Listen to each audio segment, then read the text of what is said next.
your hand if you like, and that will allow you, I can unmute you so you can talk if you want to ask a question yourself rather than having me read it off. Either one of those things is fine, but we're going to get started here. And I'm just going to ask Carol Ann to tell us a little bit about how it came to be that she was a PADS client, and a little bit of the Coles Notes version of your journey so far, because as you all know from the registration page, Bronx is her third PADS dog. So Carol Ann has been part of the PADS family for a very long time. So with that, I'll hand it over to Carol Ann and Bronx to tell us just a little bit about them and how they came to be PADS clients or PADS team. Okay, well, it is a long journey. I never thought that I could actually have a service dog because I've been in a wheelchair or used crutches since I was a child. I had polio when I was only 6 months old, so I've never had any different kind of a lifestyle. But I never thought I was disabled enough. Every time I saw somebody who had a service dog, they maybe were a quadriplegic and they couldn't use their arms. They needed, every day they needed some help with amazing things like pulling up the bedspread and all of that, getting dressed. And I could do all of those things. But my husband was the one that actually found PADS, and he knew that I absolutely loved dogs. And of course I was disabled. So here's these two things that could go together and maybe be a good help. Plus I love dogs. How could it be bad? So we got together with PADS and I got placed with Barley in 2002. He was a puller, a crazy puller. He loved two things. He loved to pull the wheelchair and he loved his ball. And in those days, they were allowed to play with the ball as their reward. So that's what his reward was once he pulled, he got to have the ball. We actually clocked him pulling my wheelchair at 40 kilometers an hour. Wow. And he used to pull me from my office to my house, which was 13 blocks, and never faltered. Barley retired in 2008 and went to live with some friends of ours on a farm. And then I got the amazing, crazy Basil, who was also a puller. But he was a little bit ADD. He would pull, but then all of a sudden it was like, oh, what's that over there? And he would have to investigate everything. He was just one of those dogs that the rock on the side of the road was interesting. Everything was interesting to him. So he was a little bit more of a challenge. And that brought me, we retired him in 2010. And he was 2016, sorry, when he was 10 years old. And then I was placed after about 6 months. I had to wait for this guy. And he was trained raised in Calgary, trained by our trainer, Miranda. And I was placed with him in October. And he was trained as a pulling dog as well. But by then, I had some shoulder issues. And they got progressively more painful, progressively worse. To the point now where I'm using a power chair. I can't use the chair to push anymore, and I'm waiting for surgery on my shoulder. So he does amazing things just himself. He even though he can pull, he is an amazing retriever. With the power chair, I wanted to mention that he very quickly learned that sound when it turns on. It's like, oh, are we going to go do something? He just knows that sound. And within maybe 5 minutes, we were able to retrain the foot command, where the dog puts their foot on the front of the wheelchair foot pedal so that you could actually reach them. And I guess one of the things that I wanted to say is that PADS dogs just are they're so able to be flexible and seem to understand what you need almost before you need it. And he's able to retrieve things for me. I'm married, everyone probably knows that, but he takes messages back and forth to my husband. He'll he just loves that kind of thing. He closes doors and um, empties the dryer, empties the washer, anything that he can do to help. But he's also very, very calm. And so on days when I can't do anything, maybe my biggest thing is getting out of bed and getting dressed, and the rest of the day is watching TV because my shoulders are just too sore. He's content with that too. He'll just be a comfort. He'll just play a little bit, or he just doesn't need that much attention as long as you're close to him. Yeah, and we're seeing beautiful evidence of that right now. So for He those, does have the best eyes. isn't he just, he's so handsome. And for those of you that are new to pads, you know, Carol Ann has talked about a couple of skills that Bronx does for her. So one was pulling. So when we say pulling, we don't mean, you know, pulling in the same way your pet dog might drag you down the street after a squirrel, but an actual cued command where the dog has been taught to pull on cue, and then also more importantly, to stop on cue. And then, you know, when we talk about retrieves, obviously he's a retriever, a Labrador retriever, but that also means picking up objects. So you drop your keys or your telephone or whatever, whether it's fragile or not, that the dog has been taught how to pick up those objects gently and deliver them without chewing them or hopefully slobbering all over them.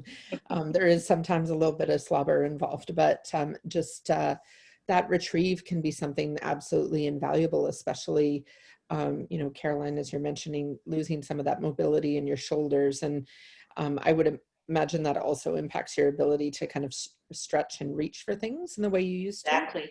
And I think with the chair being higher, it's just a balance issue of being able to lean over and pick it up. The other thing about things that drop, invariably, they don't just drop beside you. They drop, they roll, they go underneath the desk, they go underneath the table.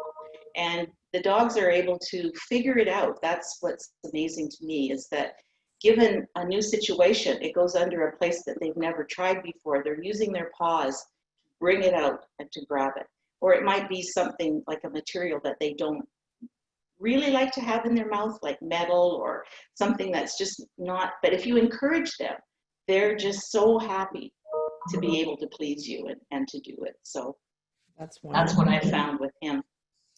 I love that problem solving too. And, you know, it's always amazing to watch these dogs that, you know, they've been taught not just to retrieve items that are easy in the middle of the floor, like a dumbbell or something like that, but, you know, pick up that, you know, water bottle without poking holes in it, or pick up, you know, that piece of clothing without ripping it or tearing it or anything like that. So speaking of clothing, one of our questions comes from Fiona, who wants to know, is are bandanas a daily accessory for Bronx, or is that special for today?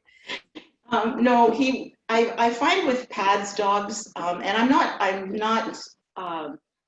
the only one that feels this way, but also there are people who don't feel this way. But I think that they have enough clothes on with their jackets and whatever we don't need to really accessorize them.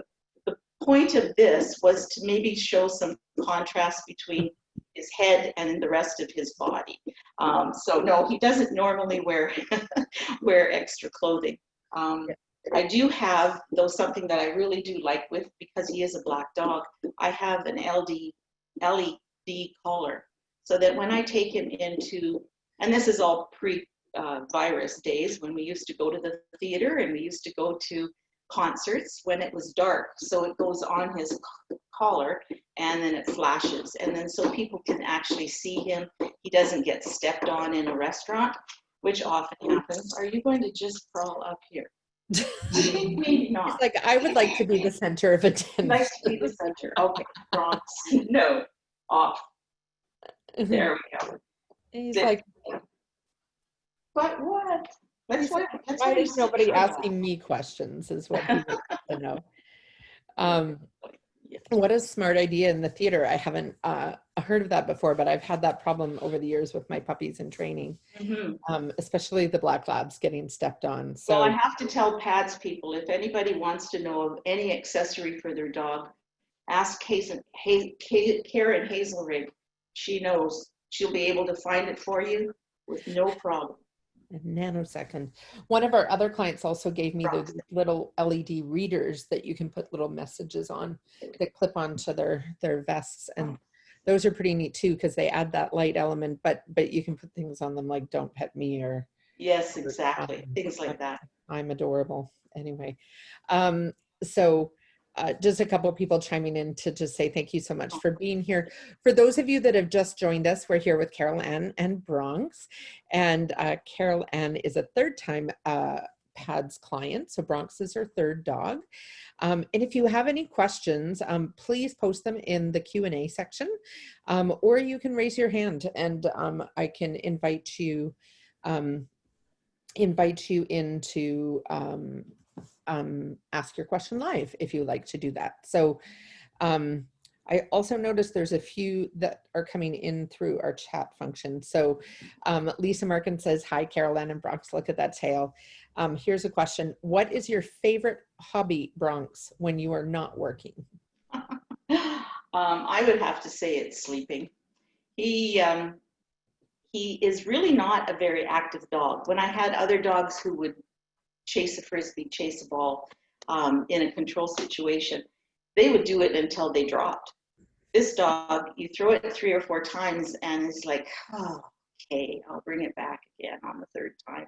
But he likes to sniff around in our yard. We have a lovely yard, lots of trees and flowers and whatever. He does that. But he does have a few toys, but he really does like to just hang out and be himself. And as we saw a little bit earlier, he also likes to cuddle. So yes, he does, definitely. He likes to be close to you for sure. Yeah. A couple of people just thanking you for being online, and then Liz McMillan, who knows you from some of the pet expos in Victoria, she's also commenting how wonderful Bronx is with the tiny puppies in training. So he likes that mentor role as well. That's right. He has gone to some of the expos, and there have been little puppies there. He is one of the best dogs as far as not being excited, not going crazy, not losing his mind. He just, if this is what you want him to do, that is what he's going to do. I have to tell a story about him. My husband took him for a walk one time with the neighbor and his dog. And they walked past an area where there was a lot of dogs swimming. And the other dog just jumped right in. And Bronx turned his head away from the water and just sat beside Rick. And of course, our neighbor said, maybe your dog wants to go in. And he says, oh, okay. And then he said his name and said the good R word, which we're not going to use. You can explain that later. And he threw himself into the water as if, please, I wanted to do this all along. But no one told me that I could. And that's what he does. He doesn't approach other people.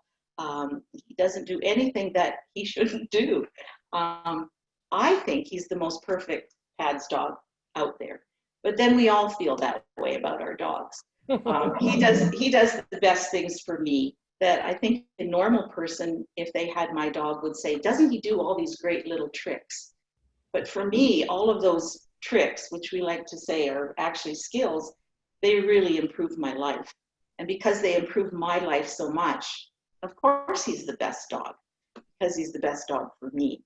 And everybody that has a PADS dog, their dog is doing the best that they can for them to make their life better. But it's really hard to say, you know, he's not the best. Well, I think we could have a contest with all of our clients about who has the best PADS dog. That's right.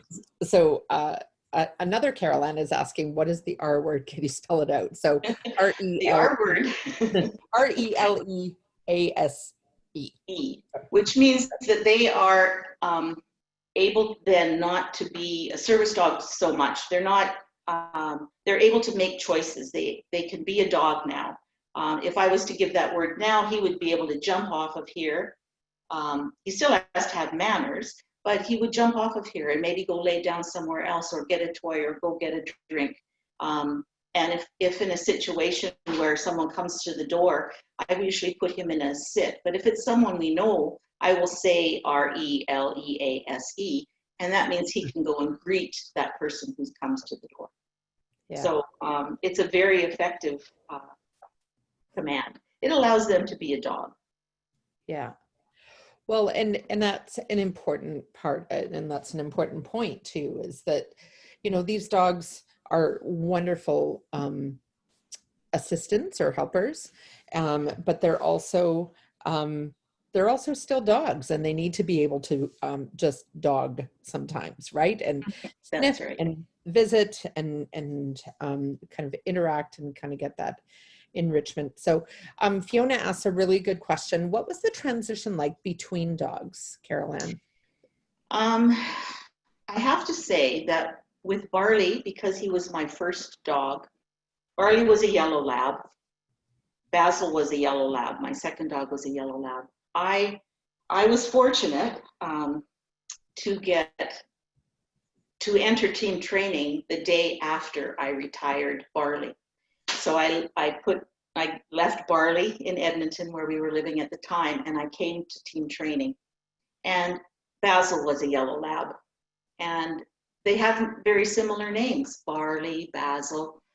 It was difficult for that transition. It was very difficult. For the first 6 months, I kept calling him Barzil, because it was Barley that was going to come out, but it wasn't that dog. And in my head, although I hope that I didn't ever transmit that to the dog, it was Barley wouldn't do that.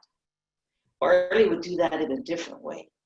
And it was a difficult thing for me. But after that 6 months, it was, yeah, I understand you. I think we took a little longer to bond. But once we did, then definitely he was my dog.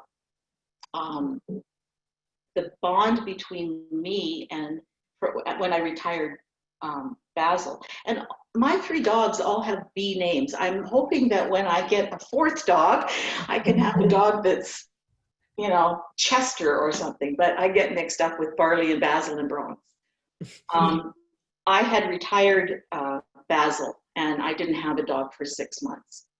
The fact that I didn't have a dog to compare him to anymore, I was so thankful to have a dog again, because you do get used to them helping with things. Humans can help, but having that dog is very different. And he was black. He was his totally different dog. So it made the transition a little easier. Yeah, I think it was just different for the different dogs.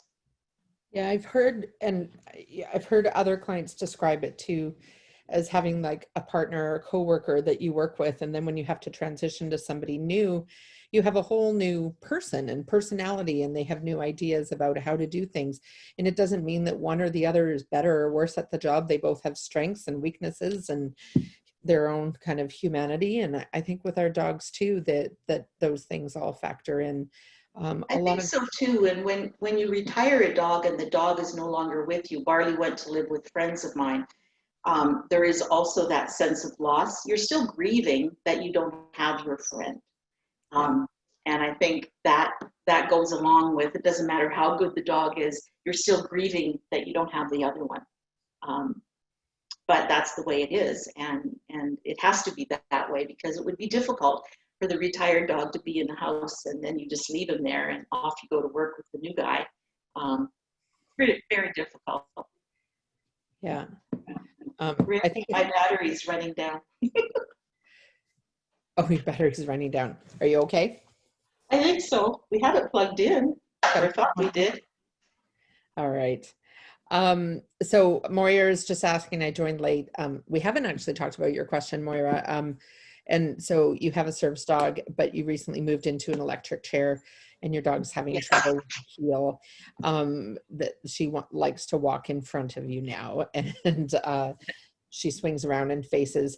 I think honestly, our answer to training questions is always go back to the trainer that trained the dog, because that's where each one of these dogs is an individual. But I know from PADS, we do a lot of work teaching the dogs kind of positioning and how to kind of stay in position, not only with a person, but also with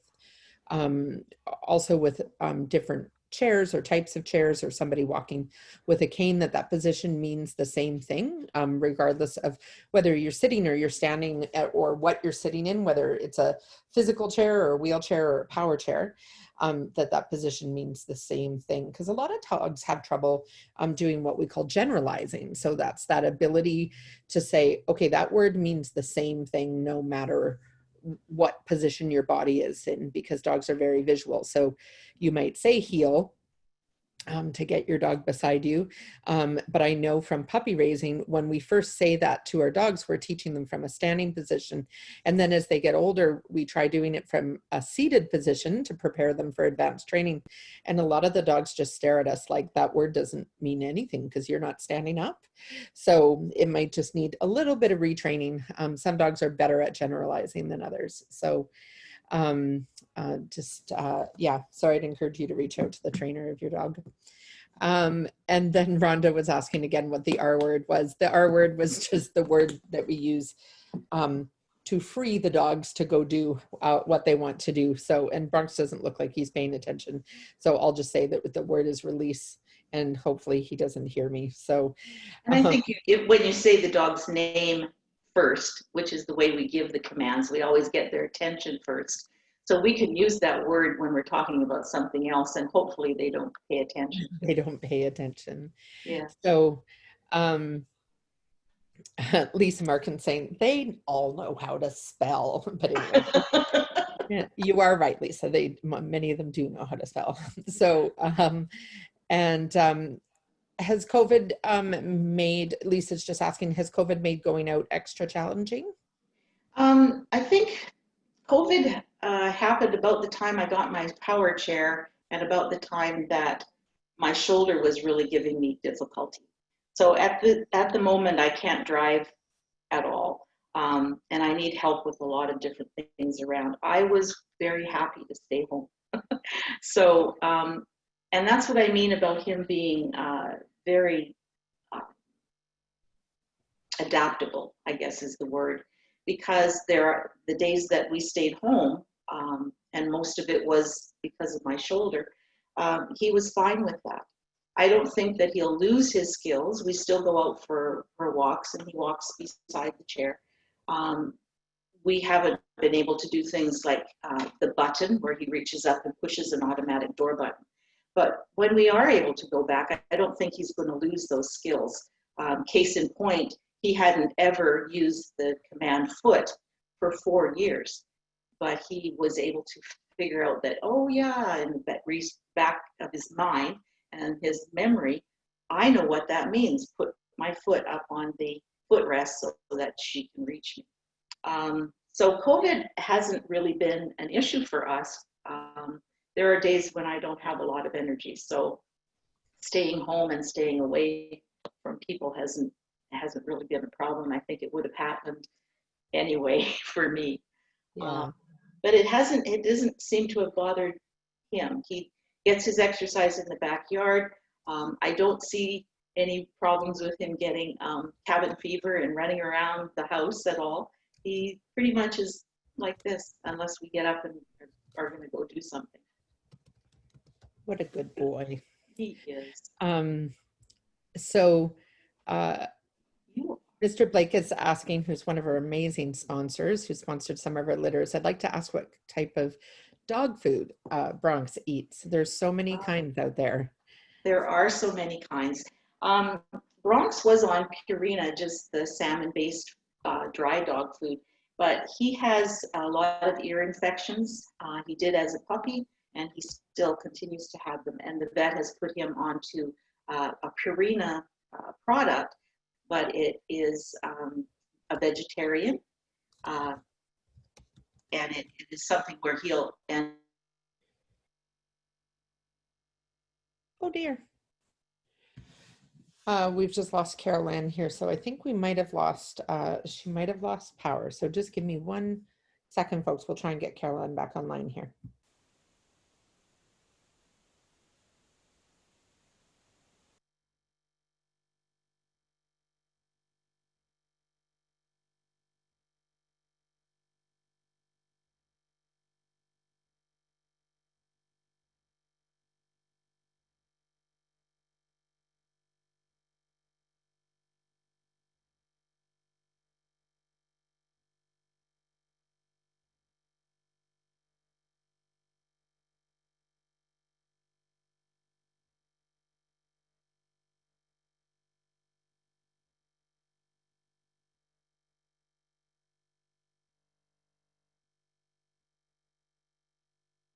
They will be back on just momentarily here. So for those of you that have just come online, I see some new names and faces here.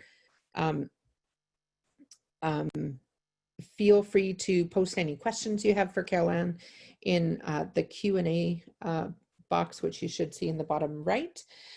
If you have questions for her, and she'll be back on momentarily here. She's just logging back in. Thanks for your patience.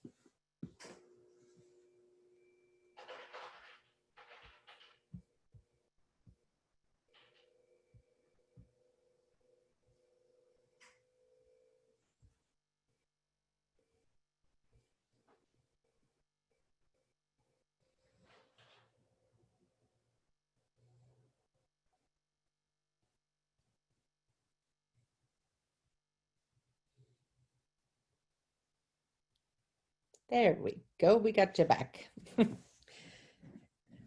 And thank you to Rick for tech support. Oh, I think, hang on one second. You're just muted. I'll unmute you here. There we go. Okay, now we should be good. So sorry about that. Computers and all their fun things. So anyway, he's on a vet food from Purina. It's called HD, and his ear infection seems to be abated. So we're hoping that's the case. And so because of that, he doesn't get any treats that are commercial. He gets apples now and then. He loves apples. He gets pumpkin. And whenever I do have to, well, I don't feel like I ever have to treat him, but whenever he does something that's new, different, challenging, I give him a treat. And that's actually just his kibble, but don't tell him. Yeah, it's amazing how many of our Labradors will do backflips for a piece of their own kibble. So, for their own kibble. Yeah, and I mean, Pads uses Eukanuba food as well as Purina and Royal Canin foods for our dogs. Every dog is an individual, so we recommend kind of consulting with your vet if you're going to be switching your dog's food up. But we know those are brands that have a lot of research behind them, and so and we also have a lot of variety within their lines to find something that works for each individual dog. So John, who came online earlier and was saying he's currently waiting to be matched. He's a future client, has a couple of questions. And so I'm going to ask them both together because I think they go hand in hand, Carol Ann. So the first one was, he's just commenting on the connection you have with Bronx. And he says, I can't help to think of where I am in my journey and curious how you found the initial transition when you first received a service dog. And then the second part of his question is there anything he can do now in advance of being partnered with a dog to be a better partner for that dog? So not the process of placement as much as, being a better partner down the road. Okay. When it's hard to remember, I got Barley back in 2002. My comment though to Ron might just say where I was at that point. Ron said he thought he had a dog for me. Ron Timrick was at that time working with training dogs as well, and he trained Barley. And he said, called me on the phone, said, Carol Ann, I think I have a dog for you. And I just want to bring him to your house to see if it will work. And I said to him, Ron, if the dog has 3 legs and an ear missing, he's going to be okay for me. I don't care. So I'm a dog person. It does not matter what my dog looks like. It doesn't matter at all.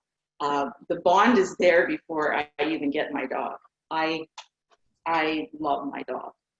I think you do have a transition time when the dog is not sure about you. You may want that dog to be perfectly bonded with you the first day you see him, but if you have to also remember that the dog has had a caretaker, has had a puppy raiser, has had probably several puppy raisers, has now been through advanced training and bonded with those trainers. And now here you are coming into his life. So you have to earn that trust. But I think it doesn't take very long. It doesn't take very long to get that bond. As far as what to do before you get your dog, I don't know if there, I mean, I suppose the things that you could do are think about the things that you want your dog to do for you. Um, uh, so many times when the trainers would have said to me, oh, well, are there other things you want your dog to do? You haven't given that much thought. Your whole idea is just, I'm going to have a dog and he's going to do all these wonderful things. It's not a whole lot that you can do to prepare yourself because the dogs also are very different. The personalities, I think Tara said that too, that the personalities are very different. You may get one that's very excitable. But PADS is so good about matching the dog's personality and skills with what you need. I've heard of other agencies where the dogs get placed and it just doesn't work out. That happens occasionally, but PADS does a good job of being able to match the dog's personality and what it is that you want him to do, the skill level. So yeah, I think hopefully that answers the question. I think so. I think I would add to that too, Carol Ann, that you know, your comment about it doesn't matter if the dog has 3 legs and you're going to love it anyway. I think that's something that PADS we kind of carry on our side a fair bit, is that we know that the client is going to love whatever dog we give them, and it really is a privilege and a responsibility that we take of making sure we make that match right the first time. And you know, we're human and dogs are dogs, and you know, sometimes it's not the perfect match on the first go round, but we've put a lot of time and thought into trying to match energy level and skills and all those kinds of things. So they are all very different. They're not cookie cutters, so we don't just spit widgets out the back end and hand them out to people that are in line. And I think that's the other thing too that's sometimes frustrating, is if you need a very special kind of dog, might take a little bit longer. But I think being really candid with our staff about what your physical limitations are and how a dog can help, they'll let you know if it's something the dog can't do, or a dog can't do in general, but it doesn't hurt to bring those things up. So, and I think the other thing that I would add is get lots of sleep, come into it well rested, especially if you've never been through team training. I think it's emotionally and physically a challenging time for our clients. And I think the thing that I've heard is just, you know, how physically, kind of emotionally, kind of in a good way too, like it's very exciting, but all those things kind of tap your reserves. So as much as possible, come into it well rested. So Sandra says it must be very difficult to retire a dog. Does anyone keep their retired dogs? And so do you want to take that one, or do you want me to take it, Carol? Well, I know of a few people who have kept their dogs. It doesn't mean that the dog is a working dog now. It retires and becomes a pet. It would still have those skills, but it doesn't have public access. So there are a number of people who do, they just don't want to retire their dog and know that the dog is out there somewhere but not with them. It's just too difficult. I didn't have that option. I didn't have that option with Barley. I was working full-time at the university. I needed him because I needed a puller. I needed to go from building to building on the University of Alberta campus, which is huge. So I didn't have that option. I just had to close my eyes and say, this is the best thing for me and it's the best thing for Barley. And I'm hopefully going to get to visit him. Same thing happened with Basil. I, at that time, thought I was retired, but I still needed, we were very active people, and I still needed to be able to have a dog that pulled my wheelchair. I don't like people who push my chair. I want to be very independent. But I have said to this boy that he won't go to live on the farm. He will be with me. And I think I have that option now because I am retired and I have people around me that could help. And I just think I would like to see his life lived out with me. So it just depends on your circumstances. Yeah, it's interesting too, as circumstances change, that it gives you those opportunities, right? But I also think something that bears noting is that different clients are in different circumstances, and often that decision is not, this kind of, it may on the outside seem cold that, I'm going to send this dog off somewhere else and take on a new dog. But really that decision almost, I would say universally, comes from a place of care and love for the dog, that you're wanting to give them the very best retirement you can. I know in Carol Ann's situation, it's, after a dog being with somebody 24/7 and you were still working, it would be awful for that dog to have to stay home alone all day. And I took on one of our retired service dogs from a friend that's a client for her final years, because after years of being with someone, being alone triggered terrible separation anxiety for her. And so because I worked at PADS, she could come with me. She could be at home with my kids if they were home for the day. And so she had a really happy retirement because she got to continue being with people 24/7. And so I would say those decisions are always made from a very, very loving, kind of caring place. So, and likewise, hanging on to them if it works, and that's exciting for Bronx, that he gets to kind of live that out, and how nice is that for him too. But it's always about kind of what's best for the dog. Absolutely. So just a couple comments about some dogs do. Wendy was just commenting about ear allergies and ear infections do better with vegetarian food. And yeah, we see it's one of the things we're breeding very, very heavily away from. So we're trying to breed dogs with less allergies. It's one of kind of our priorities in our breeding program right now. And so dogs that don't struggle with that. And Paul's asking, what is the daily routine for toileting for a service dog? Like, is it very structured with him, or what does that look like? Well, I can speak for this dog, but I will just say that when I had my other two dogs, we lived in a condo. We were up on the 7th floor of a condo. So a very different situation there. But with him, we get up in the morning. He goes out into the backyard, and I feel very fortunate that we have a fenced yard, so I can put him out in whatever weather we find. Usually it's goes out first thing, and then after he eats, again, we wait for maybe half an hour or so, and he will go out again. These dogs are pretty well trained to be able to give you a signal when they need to go.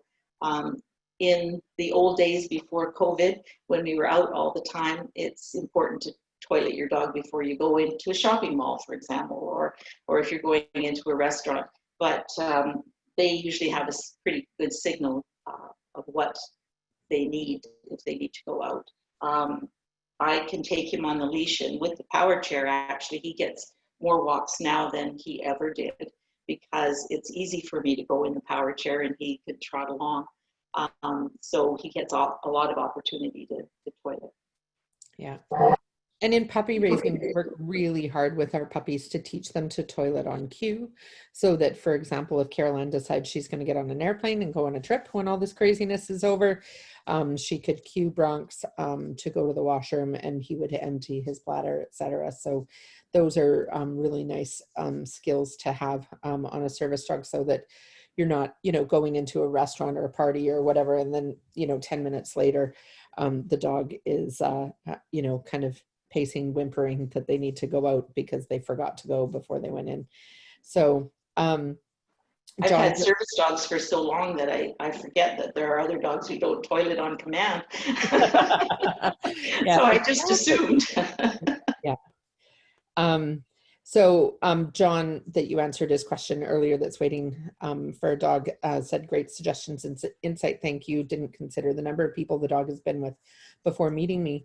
And I just want to touch on that really briefly. Part of the reason that we do move our dogs around throughout their puppy raising period, not only from a puppy raiser to sitters or other raisers, and also advanced training, is because we actually want to know if that dog is a dog that takes a long time to bond, because then that helps when we're placing the dog with the client to say to them, this is a dog that takes more time to kind of form bonds. Some of our dogs literally you can hand the leash from one person to another and they will just carry on like nothing has happened. And then other dogs, you hand the leash over and it's like every word they've ever learned, every cue, suddenly doesn't exist anymore because like we were talking about a little while ago, where, you know, if you're sitting instead of standing, the dog has trouble generalizing that the word heel still means the same thing when you're sitting down. Likewise, if the leash moves to someone new, some of our dogs go, oh, well, sit means sit when person A says it, but when person B says it, it's a whole new thing. Now, of course, they start to figure it out pretty quick because they already know what the word means, but it does take more time. So we try to prepare our clients for what kind of dog they're getting. And, you know, sometimes those dogs that have a little bit trouble generalizing, it doesn't, you know, mean they're any less of a dog. It just means, you know, their ability to kind of adapt and swing with things takes a little bit longer. So, um, hang on one sec. There's a few questions. I think we've answered some of them. So just give me 1 second. Jennifer, back to the toileting question. Mm-hmm. If the client's in a wheelchair and is unable to clean up after the dog, so this is one of our volunteers who picks up after the dog. And I know that's a little bit different for you, Carol Ann. Do you want me to take that one, or do you want to? Well, it'll be different now in the higher chair. It was never a problem for me. I think one thing that you can try to do, if it's going to be difficult for you to pick it up, is to make sure that you go off of a walkway or into a place where there's not going to be any traffic. And it is okay sometimes just to leave it where it falls. But I also have usually somebody with me on my walk, and they can also pick it up. So I don't know what other clients have done. So from a legal standpoint, if somebody's physically unable to clean up after their dog or their service dog, the same bylaws, et cetera, don't apply.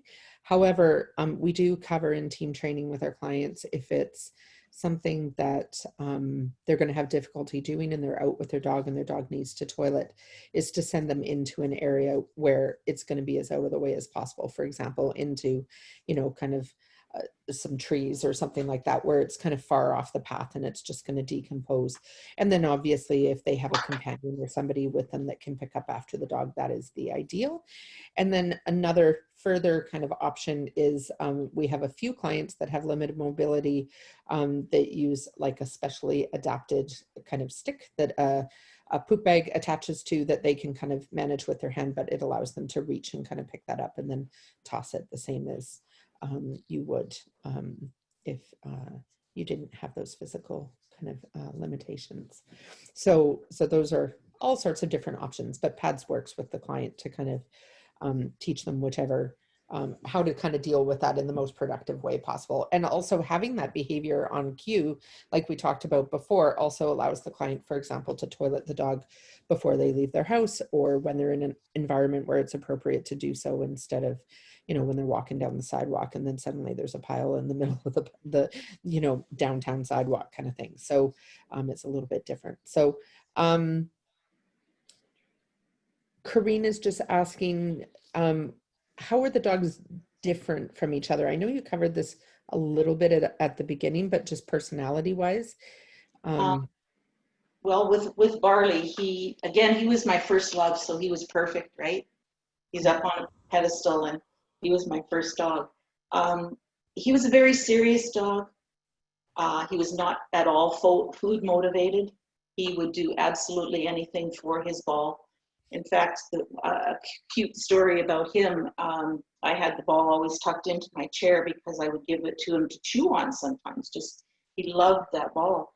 And I actually fell out of my chair. Didn't hurt myself, but here comes Barley, licks my face. He's right there beside me. I thought, oh man, these dogs are so loyal. He wanted to know what happened to his ball. Did the ball get damaged? And if not, then he was fine.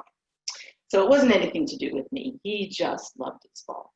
He was also very, he would do his job and then he would disappear. He was not a cuddler very much. He would do the job and then often just disappear into our bedroom to sleep in there. Didn't need a lot of social contact, but pulling and that ball was the love of his life. Basil. Basil was a very different boy. He was has many nicknames. He was a crazy dog. He loved people. He loved absolutely everything. It's hard for me to talk about Basil. Maybe Another day. Tara could take over. Yeah, Basil was, I shared a story. Basil passed away recently, so I'll take this one from Carol Ann. And I shared a story, though, after he passed about his early days in puppyhood. We were doing a media spot with breakfast television, and he was standing in front of his puppy raiser, and, you know, all eyes on him, just waiting for something. No one really knew what. And then Jim said, heel. And he launched himself from straight in front of him into a perfect heel next to him, but his feet never touched the ground. And so I believe that was the day. It may have happened before that, but that was the first time I had heard it, that he earned the nickname Baz the Spaz, because he just had all this enthusiasm in his little body that just needed to be expressed. And so he put that enthusiasm into pulling the wheelchair and into every moment and every second of his life. He did. And even in retirement, he lived to be 14 years old. And even in retirement, when I went to see him, one of the things he did, which was not a good thing, but he would leap in the air. He would never touch a person and never jump up on a person. But when he saw his person that he loved, he would leap into the air to be eye level with that person. And it was like, see, look at me, I love you so much, but I've got all this energy I want to share. And I went to see him when he was 12, and he had had a lot of arthritis problems there, and he had had a couple of strokes. But when we were sitting there, we were sitting talking around, and I think he finally realized who I was, because I don't think he knew right away. And he started to bark, and he jumped with his front paws. He got about an inch off the ground, but it was bark, bark, bark. I know who you are. And that really touched my heart. He just had a lot of heart to give. He gave his heart completely to the people he loved. He was a handful. You had to be with him all the time. You had to be constantly on him. And not that he was bad, but he just was always looking for something to do. He just never seemed to relax. It was good for me. It helped me with some of my dog training skills, I think. But he still was a wonderful service dog. He pulled wheelchair. He did retrieving. I remember one time asking him to retrieve, and he went to get it, brought it to me. But in the meantime, he had to do several circles in order to bring it to me. It's just like, I can't just bring it back and forth. That's just too easy. Too easy. And this guy, he's just kind of laid back is what I want to say. Yeah. He's whatever you want him to be. If you want to walk for 3 hours, he'd do it. If you want to stay home, he would do it. He's just, he looks like he has no head at the moment. Hey.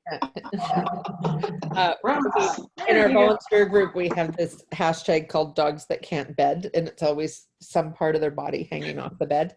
And that reminded me of that. So I think that's a lovely note to, and I'm loving here too, Jane Zinkin, who's one of our clients, who has coffee now, just jumped on. Said, thanks to Carol Ann, I was introduced to PAD's best decision ever. So I love that. I love how our village grows and expands. And I especially want to thank you, Carol Ann, for jumping on here with us today and sharing your story and answering all these questions. And thank you to everybody who tuned in with us. It was lovely to have you here. I'm absolutely open to feedback on how this format worked or didn't work for you, because it is something new that we're doing. So if you have feedback, you can send that to communications@behads.ca. We will be here next week with Bonnie and Gucci. And then the following week, we're going to have our friend Nathan and his service dog Latte that are going to be joining us. So we've got a nice little lineup of dogs that are kind of coming up. You can also email me. Again, it's communications@pads.ca. If there's someone you would like to see on one of these upcoming podcasts, whether it's, you know, a client or a staff member or somebody, a volunteer that's connected to PADS, that if you have suggestions or topics that you would like to see covered, we are more than open to your suggestions. So thank you so much, Carol Ann. And well, thank you very much. It's always fun to talk about our dogs and to show them off. And it's just been a real pleasure. Thank you. And you can see that he's thinking he's a lap dog, but he does like to be close. You're a lab, not a lap. Not a lap. That's right. Thanks, Tara. Thank you so much, everyone. And thanks, everyone, for joining us. And we will see you next week. So if you would like to join us, be sure to go to the website and register for the podcast next Tuesday. Thanks so much, everyone. Bye now.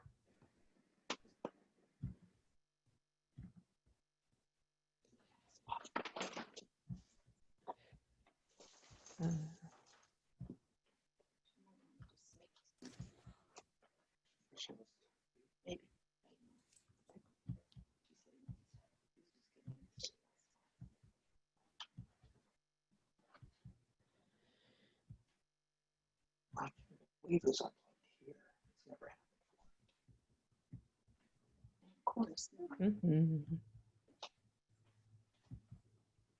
Of course, today.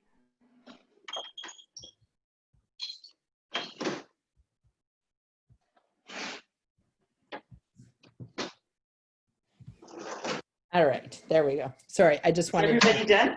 I wish there was a way that I could just be like, okay, everybody out. Just get out of here. So I have to play with the settings because I normally, when we did it previously through the Facebook one, the only people connected to Zoom were me and the person talking. And Right. so we would have that 5-10 minutes to sort out our technical difficulties and stuff before people were in. And so I need to figure out if there's a way in the settings that I can kind of